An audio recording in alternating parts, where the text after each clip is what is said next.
today. Thank you for joining for our very first session of the Fall 2024 Get the Dish series. So this series is intended to be a virtual cook-along if that's what you would like. We also record these and we do post them to YouTube. So if you're not able to make one of the ones that you're looking forward to, we will always send recaps and you can catch it later. Or maybe you want to watch it again so that you could be conducting some of the activities on your own. But for today's lesson, we are doing sausage making. This is just an intro to sausage making. Some of you may have extensive experience, some of you may have none, and you're all welcome to join for today's presentation. So with that, my name is Serene Greenway. I am a Family and Consumer Sciences Extension Educator with the University of Idaho. And I do a lot of family and consumer sciences programming focused on food safety, health and nutrition, and some basic financial management. And I hope to incorporate all three of those topics into today's presentation for you. As we have friends joining us from all over the US, I hope you know that as we go along in today's presentation, we have Katie McFarland from University of Idaho Extension joining, and she is going to be placing information in the chat. So there will be a few times where I will be referencing resources or some information, and she will be sharing that with all of you. So our goal is to keep you apprised of some of that information and make sure you have access to it right now and in the moment. And also joining us, I can see that we have Amy Robertson and Joey Pites from University of Idaho, and they too will be all three of these individuals, along with others, will be presenting in this fall series. So you'll have to make sure that you stay tuned for all of their exciting content coming up. And it has been shared because we were sharing it because I like to know if this is your first time to sausage making, I'm going to make sure I'm really stressing that introductory content. But if you are an expert level and you're just brushing up on those skills, I'm going to lean in the presentation that way. And so looking at sausage making, we have a lot of individuals with no experience. So I hope that you've come to the right place, and that will change after today. So we will make sure that we focus on that introductory information. So just to give you an overview of what I intend to cover, I do want to give you a little bit of background on sausage making. I also want you to understand some of the equipment and ingredients and how they play a role.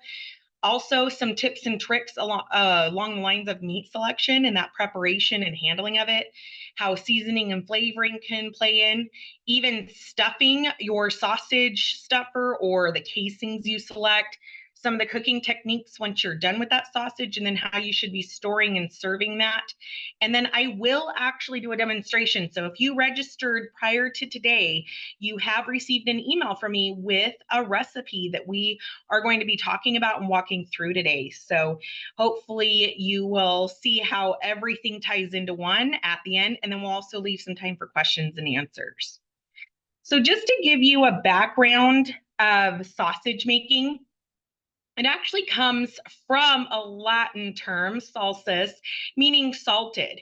And the reason why sausage is its name is because when it first was introduced, it was used with chopped or ground meat mixed with primarily salt, and then spices and other ingredients have come a long way in that. But it should be known that while we highly encourage you to be using quality meat, it initially was introduced with meat scraps. So genuinely not the top-notch, the quality meat. It was a means to preserve or reserve all of the different components of those animal carcasses. And so with that, we've come a long way. Not only do we have meat-based sausages, there's a lot of different varieties on the market today, or options that you can do in the home. However, you typically, when you hear a sausage, you're not thinking of a formed patty. You're typically thinking of a stuffed sausage. And that back in the day came from natural casings. Again, it's come a long way. The modern options, there's a lot of synthetic options for you. So you have a variety of decisions that you can make while you're making your own sausage making in the home. And then I think a fun fact is that many sausages are actually named for the way that they're treated. You know, if they're fresh sausage, if they're a dried sausage, but also from the region that they came from. So sometimes a city, sometimes a country, but they're named after that location of origin. So isn't that fun? That some of the sausages that we think about when we go to the supermarket, that it's actually tying it back to where it started. And then historically, sausage started out mainly with pork.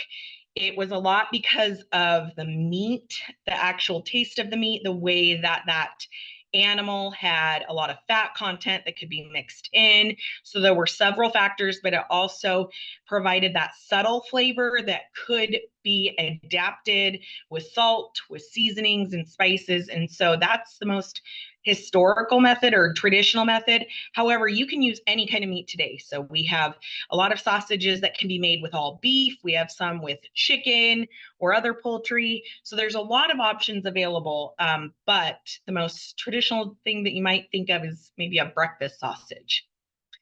So why? Sometimes people ask, can we do this? And it's like, you sure can, but why? Why do you want to do that? And so I have friends that know I do a lot of sausage making, and they're like, why? Why don't you go buy it? Well, I'm actually of Basque origin, and a traditional sausage that I grew up making with my family and with family friends in very large quantity was chorizo.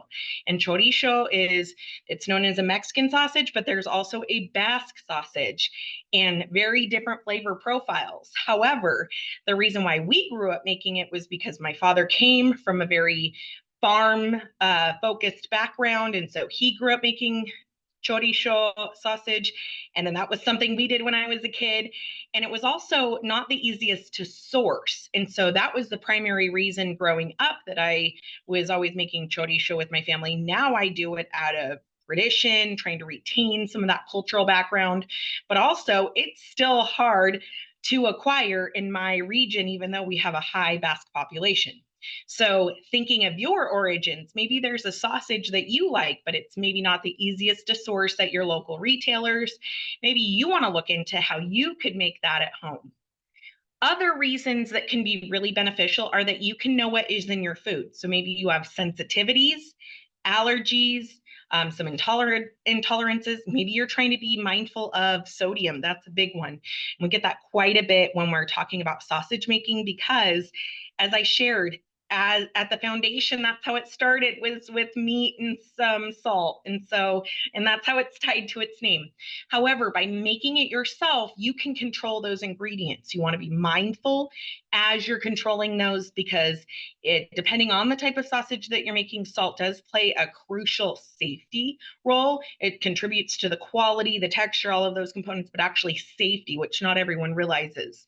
So it is really important to be mindful of what you're wanting to select and what you're wanting to do with that. The recipe that we have today does not contain salt. I was trying to select that so that we could focus more on some of the seasonings, the spices that we can add to incorporate the flavor for our sausage. Another reason that individuals do it is so that they can create a new food product. So our family gets a hog every year. We do have it harvested at a local butcher, and we get quite a bit of ground pork so that we can create different types of sausages. Yes, I can go to a local retailer. I can purchase a breakfast sausage or a spicy, we're doing a country style sweet and spicy. Yes, I can purchase that at my local retailer, but I also like to do a lot of food preparation, food preservation in the home. And so it lends to wanting to try new things and new flavor profiles. And then lastly, I do want to stress that you could save money. Just because you are doing something yourself doesn't necessarily mean you will save money. And that sometimes we forget that. We think, I'm going to put all this time, effort, love, and work into this, and by golly, I'm going to save quite a bit. And that's not always the case, but it can be the case. And so I'll give you that caveat. So as we look at sausage making, you really do want to consider what tools you may need. So very beneficial tools to the sausage making process can be a meat grinder. When we go to the demonstration part, this here is one of the meat grinders, but you can see in the slide deck right here, there is it looks to me like a hand crank sausage or meat grinder and sausage stuffer. And then with that KitchenAid brand mixer, you can see that cheese is actually on a little plate tray. That is part of a grinder. So not a meat grinder, a cheese grinder there. However, those can be attachments that you can add to some of your kitchen utensils or equipment that you already have. It's important to know that because if you are new to sausage making, which several of you said that you are, you want to be mindful of how much you have available in your budget and how much you're spending on these items if you're not sure if you're going to be doing sausage making regularly or if it's perhaps a new hobby. And so there's ways that you can skirt some of the costs. And there's other ways that if you're going to be doing a large quantity, I shared with you, we do quite a bit of chorizo making every year. You better believe over time we've invested heavily into the equipment that we have because we know that we're going to be doing it on an ongoing basis. However, we didn't determine that overnight. So in this bottom picture, you can see that there is a sausage stuffer right there. And it's actually, oh, whoops. Well, when I go to the demonstration, I will pull out the exact same sausage stuffer that you can see there in that photo. Other things that are important to know before you get started, especially because you can't source them at every local retailer, would be casings. So there's natural, there's synthetic, and then depending on the type of casing that you are using in your sausage making, you will need to treat them differently. So a natural casing is an intestine and it needs to be soaked, it needs to be rinsed. With synthetic, your package instructions are typically going to tell you do not get that wet prior to sliding it and threading your sausage stuffer with it. You're going to want measuring tools. So, your measuring cups, measuring spoons, but also a digital scale or a kitchen scale that's going to help you weigh different if you're doing the meat, weighing that and making sure you have enough, especially if you are going to be grinding your own meat. It's going to be important to weigh that out as you go along and as you are incorporating your seasonings, your other ingredients to flavor.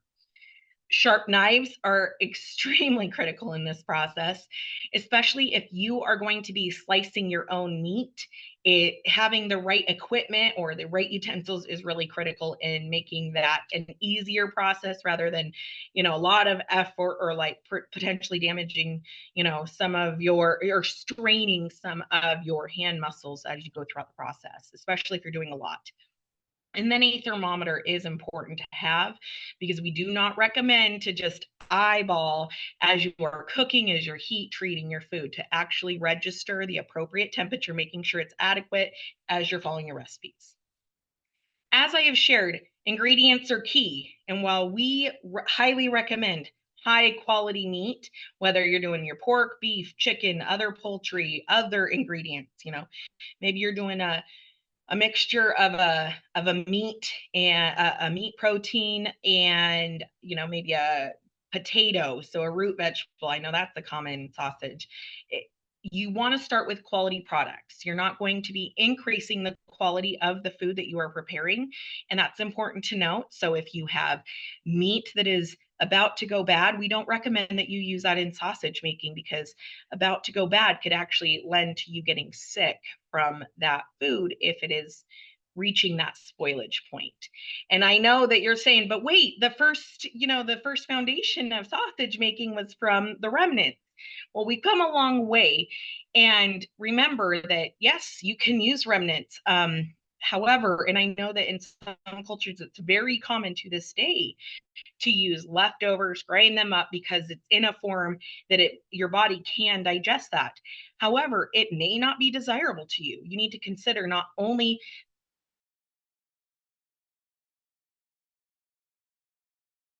the food or the meat feel is going to be desirable. You can mask it with a lot of different seasonings and spices. However, it still may not be what you're looking for. Okay, sorry. And then fat, a lot of times a recipe, even if it's maybe with a beef base for the meat. It will be incorporating pork fat. Another common one is beef fat, especially if you're doing gamier meats, because they are leaner, which a typical sausage is going to want to start with a lean meat, but that fat incorporated is going to contribute to the mouthfeel as well as um, just the desirable quality of it. And so when we talk about some of those game meats, maybe deer, elk, some of those can be very, very lean. And so you're going to want to incorporate a different fat source to help contribute to a higher quality product when you're done. Your spices, as I shared, salt is super common, but you'll see in a lot of recipes that pepper, coarsely ground, or sometimes it will tell you in what uh, state it wants that seasoning or that herb, such as coarsely ground black pepper. And it is important to pay attention to that, because if you are getting, I have it right here.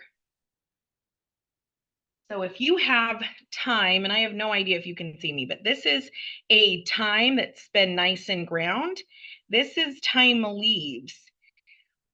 Whichever one I select for my recipe, they will create a different sausage when I'm done. And the reason being, this is a finer grind, so there will be more incorporated flavor with my ground thyme than with those thyme leaves. Why does that matter? Because if you're trying a recipe for the very first time, you may want to start with thyme leaves, knowing that it will be a softer flavor between the two. If I'm measuring them out, 1 tablespoon, it's going to be a different flavor profile than if I'm using that ground spice. I'm not saying you can't, you just need to be mindful of that. The same with pepper. If you are using, like a finely ground pepper versus that coarsely ground, it again will lead to a stronger flavor. And maybe you don't like as much pepper as you do maybe the sweetness, as we're talking about doing that sweet and spicy country style sausage that we'll demonstrate today. The same with those, the spices is the same with those herbs that I just talked about. And then garlic and onions, a lot of times are in a recipe. They can be optional. Sometimes they're going to be in the form of a dried ingredient, and sometimes they will be in that fresh ingredient.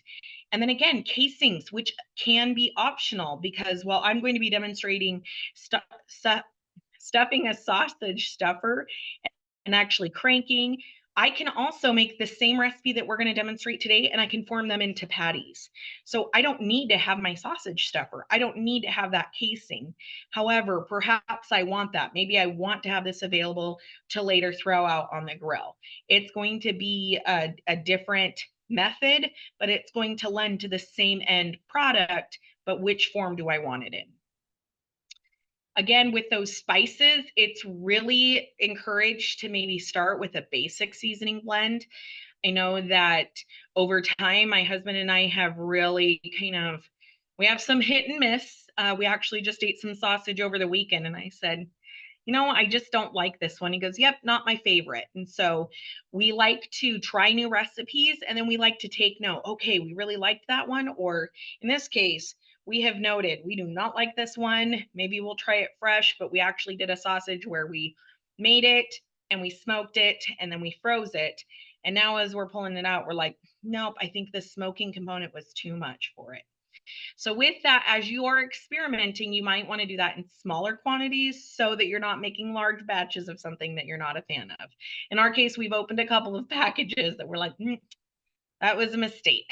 So with that, please know that you can be adjusting flavors, and they can be really popular based on regions. Just as I shared, there's sausages that are attributed to those different locations where they originated, and that too can contribute to that flavor profile. So it's important to be mindful. Maybe you make an Italian sausage and you're not a fan of it, but you make a German sausage and you give it rating reviews. So then you're going to want to take note of that and keep it on hand. One thing about herbs and spices. So I was telling my office manager, Laura, I was like, oh, we're going to eat some sausage tomorrow for lunch because I'll be demonstrating it.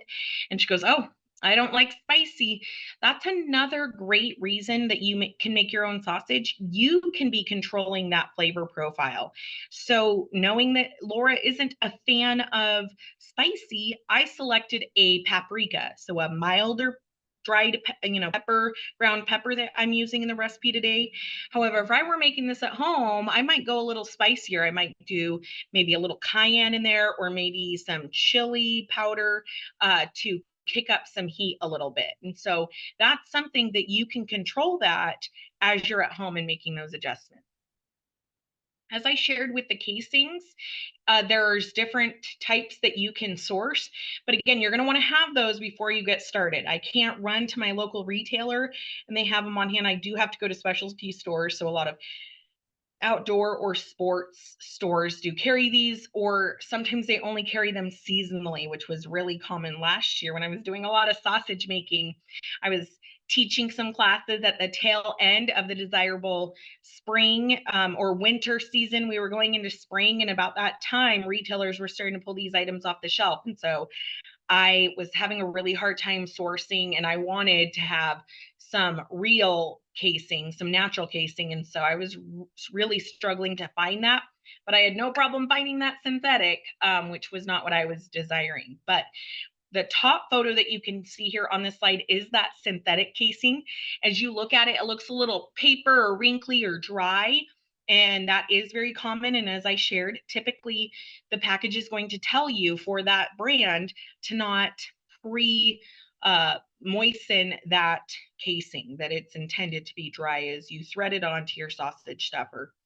And then in the photo below, that is a photo of real casing. So that is what your intestines will look like when you're selecting that natural casing. And then again, you want to make sure you're reading those package instructions, such as the real casings. They're going to want you to rinse, and rinse those casings. And then they want you soaking them prior to threading them on your sausage stuffer. And that's because they can dry out.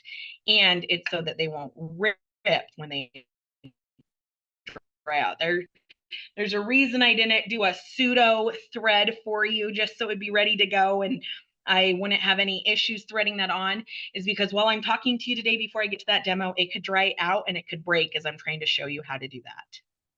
So I can't help it, but we really need to stress keeping it safe. So from sourcing your ingredients to actually cooking and storing your sausage, it is really important to be keeping your food safe throughout the whole process, just as it is anytime you are conducting food preparation. But with that, this goes back to, are you doing sausage making because you want to be just trying it out, giving it a go? Are you trying to save money in your food budget? And if so, do you know of your options to source meat? So, for example, I shared that we go to a butcher for our hog. We do the same for our beef. However, if I were to be sourcing some chicken, I'm going to go to my local retailer and just pick up whatever I can find on the shelf. So with that, it depends. Do you have the freezer space to store meat? Do you have that local access? And then do you have the budget to purchase larger quantities that you could end up saving money, or you could end up at the same place as if you just went to the store and purchased a completed sausage? So something to note. For me, when we're doing sausage making, sometimes I'm really wanting to focus on that quality so I have the right texture, because a lot of sausage is going to have a coarser grind than if I were to go to my local retailer and purchase a finer grind of ground pork. Doesn't mean I can't use that. However, perhaps I'm going to be going and purchasing a shoulder roast that I would be grinding up myself in my meat grinder versus a prepackaged ground pork to get me started and going.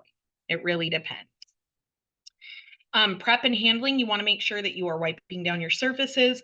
Always, always, always washing your hands. If you saw your instructions for today, like the different things you would need if you wanted to join along, I recommend gloves because you're incorporating a lot of seasonings. Sometimes they can dye your hands. Sometimes they can also kind of irritate your hands. So mixing that up with some gloves helps keep that process nice and clean after washing your hands. Put those gloves on though. And then if you are wanting to do a dried sausage, so I shared with you that I do a lot of chorizo, and that is a sausage that is mixed up. and it is then stuffed. And once it is encased, it is air dried for a period of time. And so the temperature in which that sausage is hanging is very crucial. So it's only done at certain times of the year. It's also done in certain locations. I don't want to be doing it out in a barn where it has access to cats and other pests, but I also don't want to be doing it in the middle of summer where it's a nice hot environment in my region. I want to make sure it's nice and cold, it's safe. I want to make sure there's airflow. So I might even be placing it in a location that has a fan in there. All of those would contribute to a safe and quality product for what I'm trying to make. Temperature checking is really important in that same process, not only when you're checking the temperature where you're storing or drying that sausage, if that's one that you're doing, but also temperature checking the food itself, that when you're cooking and making sure that you are placing your thermometer internally and reading the internal temperature of that food product. And then after, when I'm doing chorizo and I'm drying that, I am then not going to leave that as a shelf stable product. I'm only air drying it for a few days. It's not a hard sausage. It would be, a semi-dry, if you will, and that's even being a little too kind for that. So after I'm air drying those, I'm packaging them, I'm vacuum packing them, and I'm storing them in the freezer.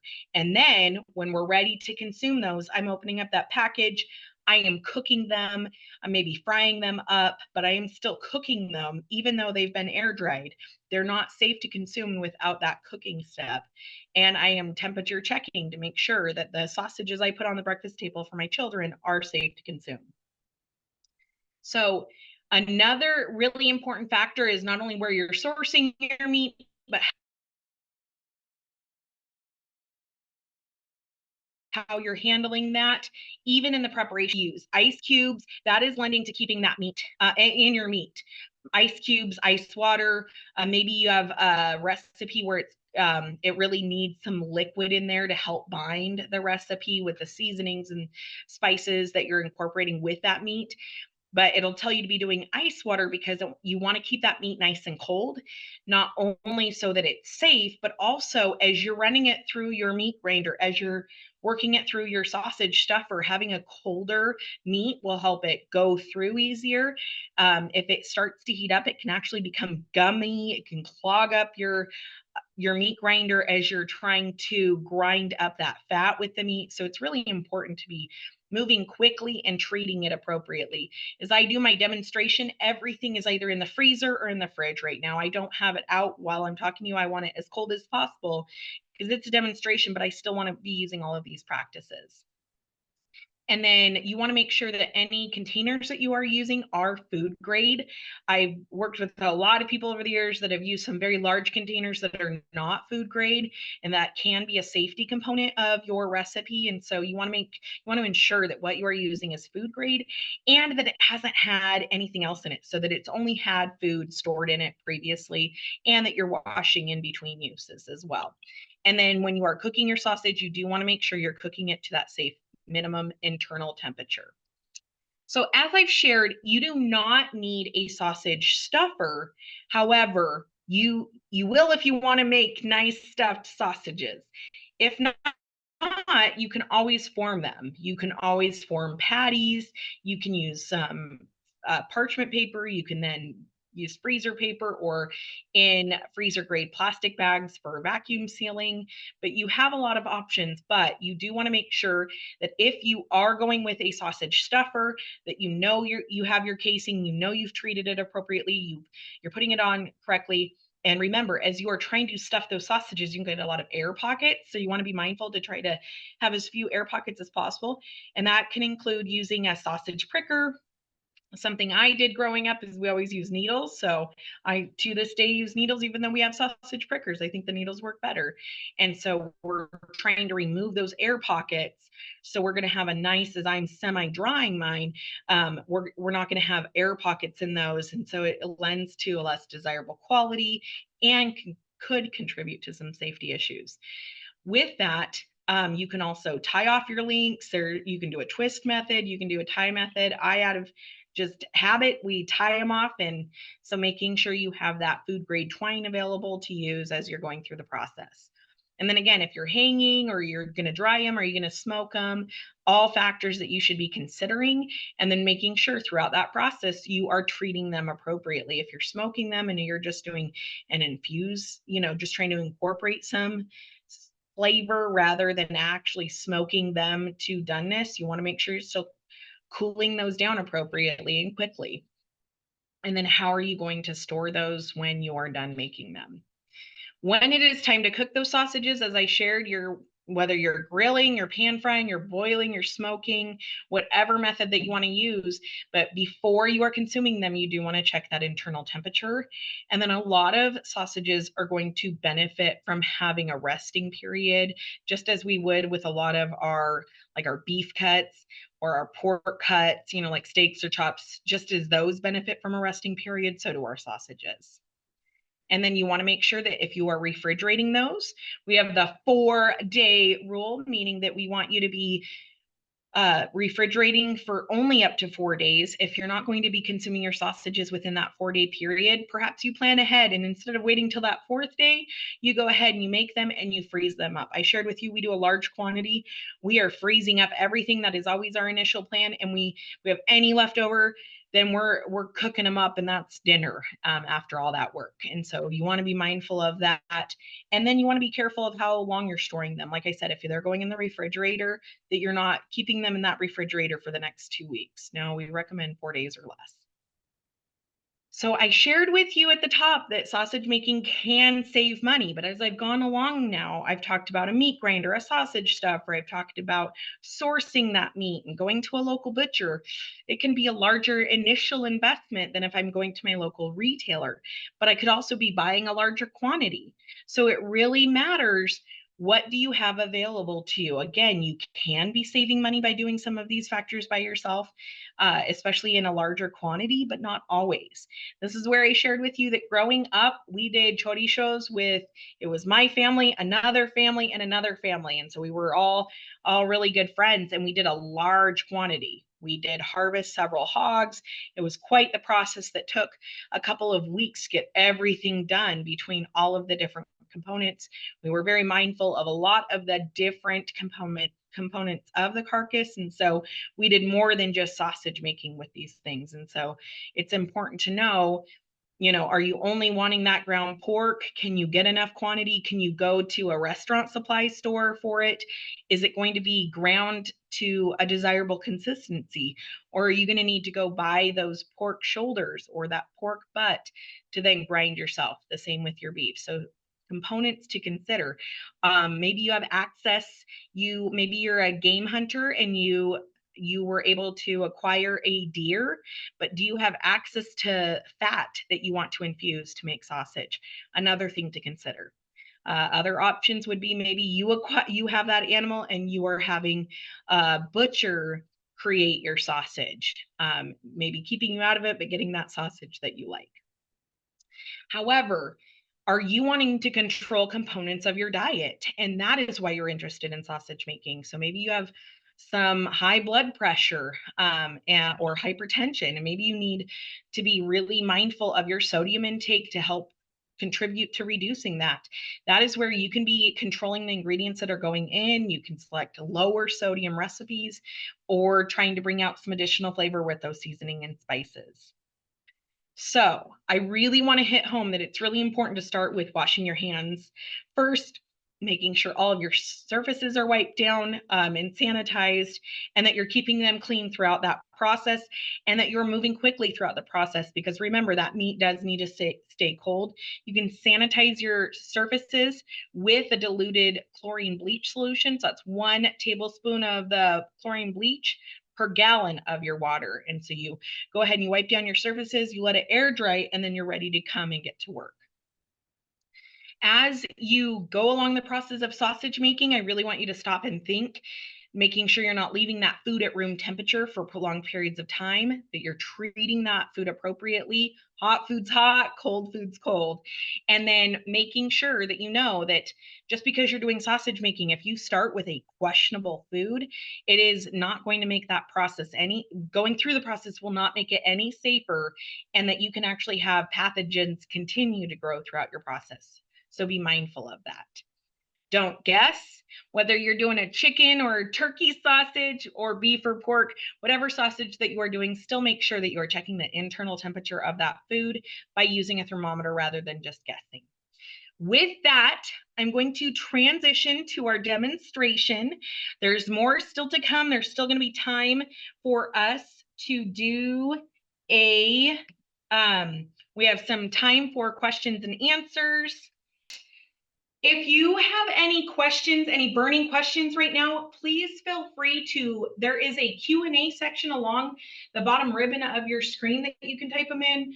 Or when we have a lot of people on, that's the only way we can manage all of the questions. However, we're a good size enough group today that you could put those in the chat and we will start answering those. But just to highlight some components that I just discussed, making sure that you have an appropriate thermometer is going to be beneficial. I shared with you that having a kitchen scale is so important so that you can weigh. This can help, especially if you're doing larger quantities. I've worked with a colleague of mine and we have done some pretty big quantities. We then had to do some math to reduce them. I mean, we weren't going to be making 50 pounds of sausage together, even though we would both be in for it. And so we had to do some math. We had to actually bring down the ingredient measurements to a weight because we could not use our measuring spoons because they didn't incorporate that. I'm going to take off my glasses real quick.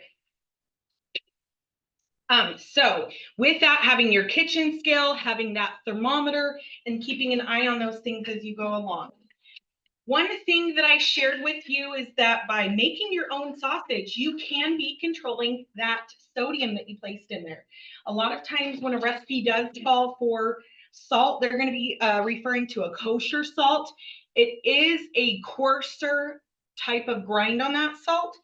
And so if your recipe specifically identifies kosher salt, we highly recommend that you use that ingredient over an iodized salt that can be a finer grind, and you could actually be incorporating more sodium, especially if that is something that you are trying to control.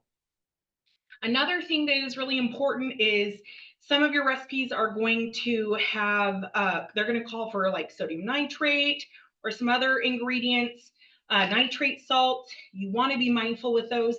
If you do use a nitrate or a sodium nitrate, you're going to want to make sure you're following the instructions for that commercial product, because amongst brands, there can be different recommendations when you are making your sausage or you're smoking, and you really want to be mindful of that. If you're using a recipe and you're wanting to use Tender Quick, it's important to know that Tender Quick does have sodium nitrate. So if you're following a recipe and you're going to put Tender Quick and sodium nitrate, you're actually doubling the amount of sodium. So please be super mindful of that. As I shared with you, this here is a meat grinder. It's similar to the photo that we saw where it has this plate, the meat goes down. And as you're placing meat in here, sometimes your recipe will tell you to do it with some ice water, again, so you don't have gumminess and so it doesn't clog as that fat. Going through the process using this mechanical device can heat that up a little bit, and then you can have some issues. And so you definitely can be contributing to quality concerns. But this is an electric version. This is one of the smaller models. You can get much larger models. You can get attachments. So there's a lot of options out there. This is actually intended to be both a grinder as well as a sausage stuffer. And this is from my house, so I can tell you we have tried to stuff with it and we're not the biggest fans. It's on a motor, so it's really hard to control. So instead of using this as a stuffer, we only use it for meat grinding, and then we use a meat stuffer for the other. As I shared regarding casings, there are so many different options for you. This here is a synthetic casing that you are not to add moisture to. Oops, wrong camera. And so you can see it's papery, you can hear it crinkle. So that is one option. There is also, so you can get larger casings. If you can see the difference in size, these are two very different casings. So one I would maybe be using for a nice big Polish sausage. Maybe another one of those I would use for snack sticks. And then there's also, some other synthetic options. As you can see, this is a darker casing. So there are a lot of options out there on the market. You just want to plan ahead. You want to be mindful that you should have those on hand. And then I shared with you that there are the natural casings. So these are not synthetic. It's hard to see in here, but I have actually opened a package of these and I have rinsed them, and then they have been soaking here. And so this is going to be something that when it comes time to, I'm going to be threading on my sausage stuffer here in a moment. With that, I do want to ask, are there any questions that have come in regarding sausage making? None yet. All right, I'm going to go with no, because I can't hear anything if there is. So great, but please feel free as we go along. So as you remember, I said, keep your meat cold, cold, cold. You definitely want it under 40 degrees. The closer to freezing is going to be the best for you. But the meat that you have available to you can again contribute to the cost of your sausage making. So if I am going to the local retailer, which I did just last night in preparation for today, this is 1 pound of ground pork and it was $4.99. So I got 2 for my demo today. However, if I were to get a pork shoulder, again, this is one of the cuts that I would recommend for sausage making, pork shoulder, pork butt. But this is a pork shoulder roast and it's boneless. And I could prep this, I could cut it up into chunks, place it in my meat grinder for my 5 pounds. Because remember, I'm going to be demonstrating a recipe in just a moment. But with that, this pork roast, I would have to grind that myself. So I've eliminated a step with this sausage here. However, the difference in price, so this is $3.79 a pound. This is $4.99 a pound. So I'm not a mathematician, everyone, but that is $1.20 savings per pound between these two products. So with that being said, do you want to pay for that convenience? Because getting this out, setting it up, grinding it, tearing it down, washing it, that does take time, it takes effort. So maybe if you're doing a batch of 5 pounds, you're going to pay that convenience fee. I shared with you, I do a lot of sausage making. We do it in very large quantities. It's definitely a process. It's a family affair. And with that, whoop, here's my recipe. But with that, I'm typically from my butcher, I'm getting 5 pound packages. And so with that, for this butcher, that's the largest quantity they'll go, but we would take them in 10 pounds if we could. And so it's a bit of a coarser grind, which is what I prefer for my chorizo making. However, if you're wanting if you don't have this option here, you don't have the freezer space, you don't have the food budget. If you're wanting to try something else small and simple, this would be the route you would want to start with. But over time, you may desire to, I want to be able to grind my own. I want to control that grind. If you don't have a local butcher or have the option for this. And then I just want to show you really quick. These are last fall's chorizos that we made. So we make it in the cooler temperatures because, as I shared, you have to dry them, air dry them for a few days, and it does need to be cooler temperatures for safety. But with that being said, for the demonstration today, I'm going to be doing half of our recipe because I kept this in the freezer. I have not thawed these 5 pounds, but however, I would measure this out, even though it came from my butcher in a 5 pound pack, I would be weighing this quantity, making sure it's 5 pounds, because I want to make sure that I have the right quantity for the spices that I'm going to be incorporating, especially if this were a new recipe to me. If this were a recipe that I had never tried before, I would want to, all right, trying to open that package and I can't. So this is where having the right equipment, I told you those really sharp knives or kitchen shears intended to cut open a package are really helpful. So I've opened my one package. I shared with you it is 1 pound. So I'm doing a little under half of a recipe here. So I have my food safe, my food grade bowl, nice and clean. And I've got that. I've got my pre-ground, my convenience ground pork in here. The recipe that I'm doing today is only ground pork. Sometimes you'll have a recipe that utilizes ground pork, some beef, so a combination of items. So as you saw, I have 1 pound in. I'm now going to do a 2nd pound. And then if you received that recipe yesterday, you will see that this is a very, very simple recipe. All I'm doing is I'm taking that ground pork, I'm adding some seasoning, some spices, some sugar, yum, yum. And then I can mix it, I can form it into patties, or I can do the next step of stuffing it into my sausage stuffer. So I pre-measured these ingredients. So I'm gonna eyeball, don't tell Laura, but because I told you we're gonna try these for lunch. So I am adding in right now my first ingredient, which is the sage. And I'm doing about half that quantity because remember, I'm not doing that full quantity that was asked for.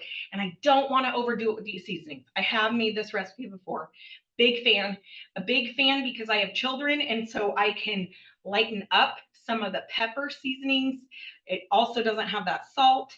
And I can also like spice up the pepper and go the opposite direction if I am not making it for my children. So I'm a big fan of this recipe.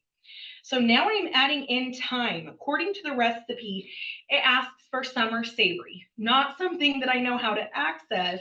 So I looked up a similar ingredient for that, and that would be the thyme. Again, I'm doing thyme leaves, not that ground thyme because I don't want it to be too intense. And then I selected for my ground pepper, I selected some paprika. Then for my black pepper, it's coarsely ground, and I do have a coarsely ground black pepper for this, and I'm adding that in. And then I have my brown sugar, but I want to make sure I double check my recipe. So we've got that sage in there, we've got that summer savory, got that red pepper, that black pepper, and it calls for 1/4 of a cup of brown sugar. I am not doing a full recipe, so I'm going to cut down that quantity of that brown sugar. And I'm going to go wash my hands really quick because I've been handling the meat and I want to be adding that sugar and I don't want any cross contamination. So I'm going to go wash my hands again. I'll be right back.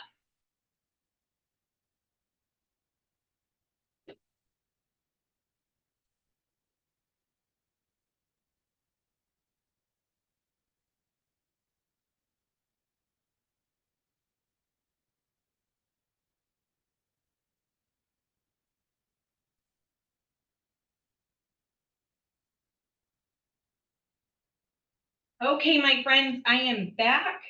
I have added all of those other seasonings, and I have my brown sugar with my 1/4 of a cup measuring cup, which is no longer the quantity that I'm going to be doing today.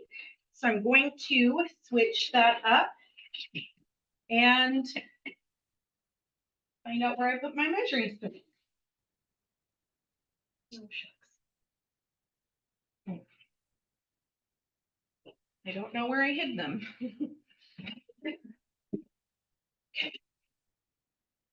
Okay, down them.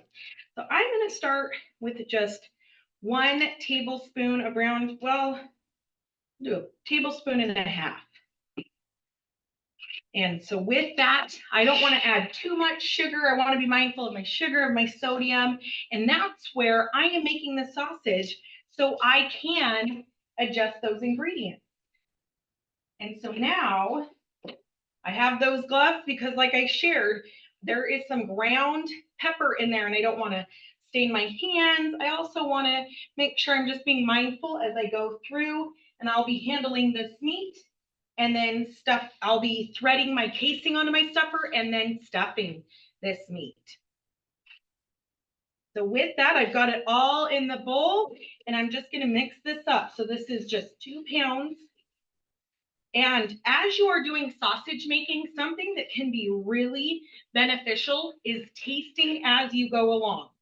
So if you are unsure, especially in today's case, where I went from less than half of the appropriate meat for the recipe, and so now I was playing with those seasonings just a bit, right? So with that, I might want to take this patty, and instead of stuffing it in my casing, I can form little patties and I can fry this up and I can sample it and I can say, you know what? It's Laura and I, we prefer sweet over spicy. We're gonna add a little bit more of that brown sugar. Or I can say, ooh, I'm not making this for my kids. I can kick that spice level up just a little bit and add in, you know, a spicier pepper, ground pepper in there. But you can do little sliders, if you will, so you can kind of get a flavor profile and see what you think.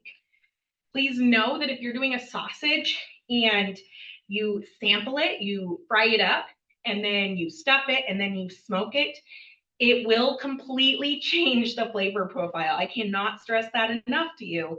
And so it's really important for you to make sure that as you change up the cooking method or whatever, it is going to impact that flavor.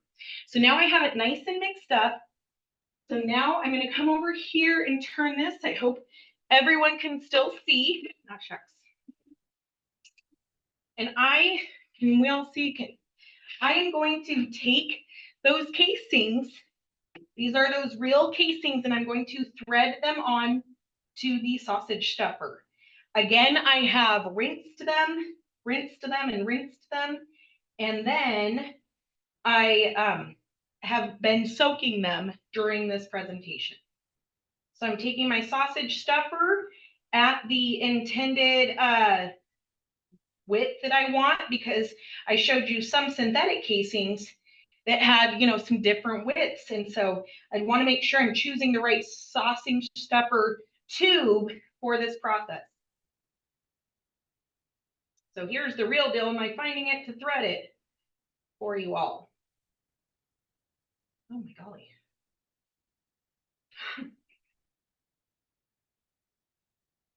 Okay.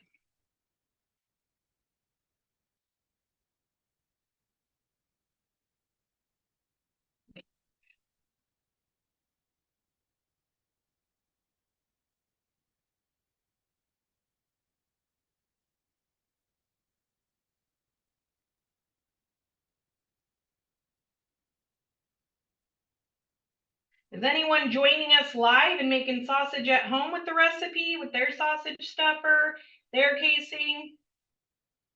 This is the one downfall to real casing. Not one, it is one of, you know, many different drawbacks, just like others. But that synthetic casing is much, much easier to thread. So you have to get it, it's a very wet process, because remember, it can dry out and make it difficult.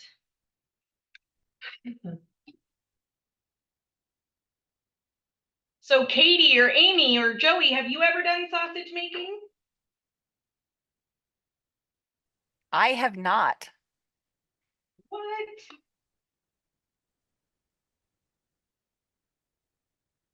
I made sausage for my first time with my Master Food Safety Advisors this summer at Tina's house. And Tina is actually joining us in the audience today. So I learned a lot from her. I bet Tina could give tips and tricks.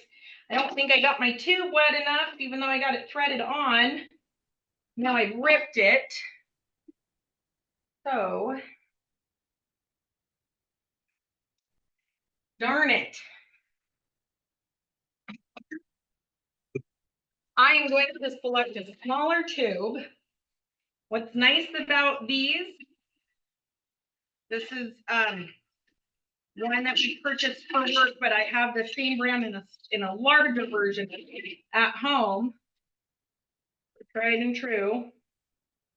I'm gonna go with a different size, which I should have done before to trick you all into thinking it's such an easy process, which it is.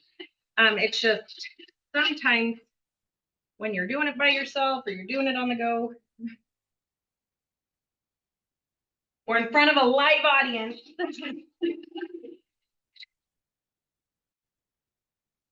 I have never done a cooking demonstration that has gone according to plan when people are watching.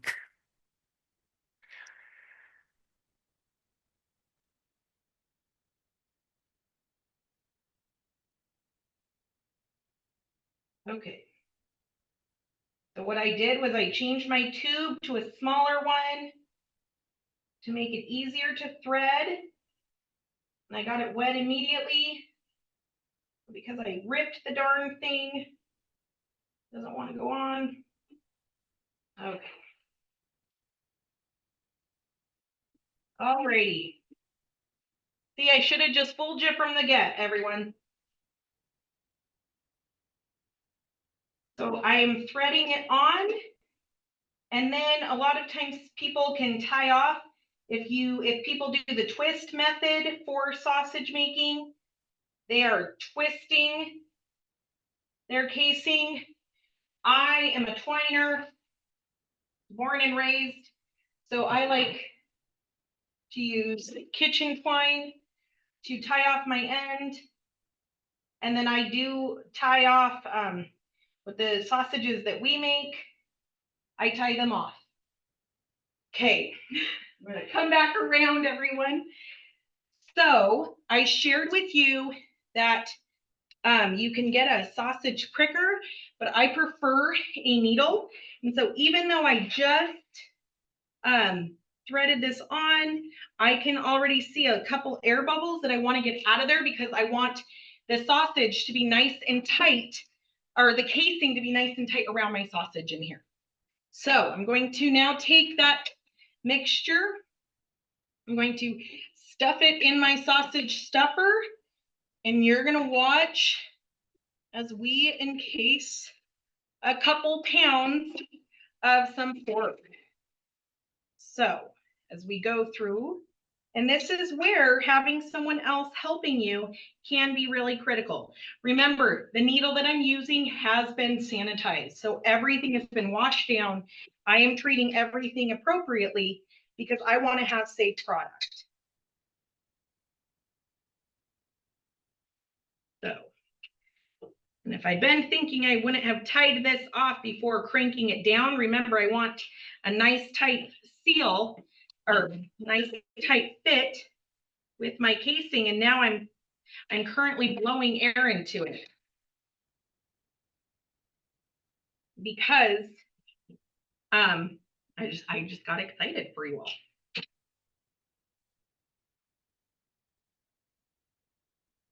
Okay, so now I'm near where my sausage is in there, and you can see that it is filling up. I'm gonna poke it a little because again, I don't want my sausage casing to burst and I want it to fit nice and tight. And so doing this with two people is beneficial just because, oh, and I broke it because I didn't pull it. So you can have one person cranking. This is a great activity with the youth that they can be cranking slowly. If it starts to overfill, they can back it up. So there's some options there. That is why we weren't the biggest fan of the electric sausage stuffer. It wasn't as easy to control. But with that, I have that out. If this had not broken off, I could start tying it and tie off. You'll get the idea of it. When it breaks off like that, you can actually, so pretend this is a nice large sausage. You could package these this way. You would want to cut off your twine for cooking. However, once that happens, you can cut it off. You can pull your casing, you can tie it off, and you can get started again. But with that, I'm going to end that part of the demonstration, and I want to bring it to you again if you have any questions. I really want to thank you all for spending your time with us here today for our lunch and learn, if you will. And I hope that you do try sausage making at home. And with that, I just want to thank you for your time and then open it up to questions. You do have one question in the chat that doesn't look like it's something that you went over yet. They were asking if bear fat was a doable fat to add to venison. You can add bear fat, but please know that it can be a very, depending on the person, you may think it's a strong flavor or not. I mean, because anyway, I was talking about this actually last week. So yes, you can add that, but you need to just be mindful of what flavor that could end up incorporating.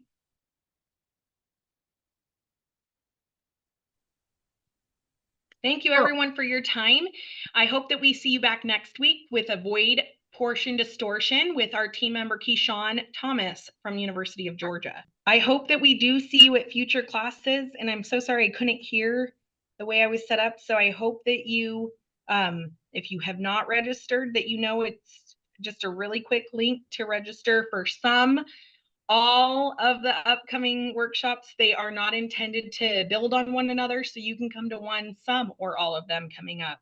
And I hope you do, and we'll be back same time a week from today, and we will end on time. We do try to be mindful of that, and I'm sorry for going over a few minutes, but I hope you're all having a great day, and we look forward to seeing you in 1 week's time.